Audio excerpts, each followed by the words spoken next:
Thank you all for coming today. I'm Anton Carroll, and my speech today is called Black Man Surviving HIV. I just have a short conclusion and 3 points to make to you guys, and then an introduction as well beforehand. Well, first off, we're going to talk about my introduction, and that pretty much 44% of African American people are diagnosed with HIV in proportions to our 12% of the population.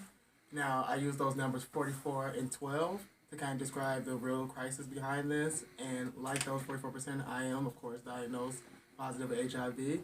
And pretty much what I'm going to go over is just how to kind of manage that and how to really become stable in one's health. So my first point is, what is HIV? HIV is actually a virus that attacks the immune system and specifically your CD4 cells. So it, like, unlike other viruses that just attack your body, your immune system could handle it. This directly attacks that. But there is very specific ways actually to catch HIV, and we're, I guess, fluid specific.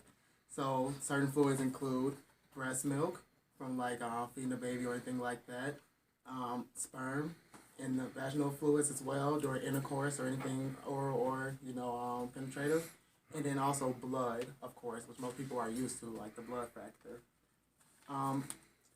So now that I've talked about like the fluids that cause HIV and how many people, African Americans, are affected by it, I would like to go and talk about solutions or possible treatments. The most common treatment is ART, which is an antiretroviral treatment, which is pretty much a combination of 3 medicines that is used to combat against the disease. This medicine works like I guess we picture it as a house, kind of, and you have a cleanup crew. That cleanup crew being an ART. And what it does is it goes to your front room area, and then it swipes it clean. It hits the middle area of your kitchen and swipes it clean. And then in the back patio as well. So that's how you can look at that medicine. Sort of like 3 different combination drugs that attack all at the same time to make sure the virus is truly contained. And with that, since I talked about ARTs, I would like to go into what that means as far as being undetectable.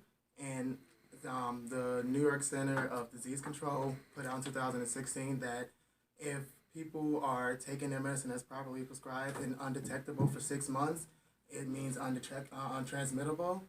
The campaign was called U equals U.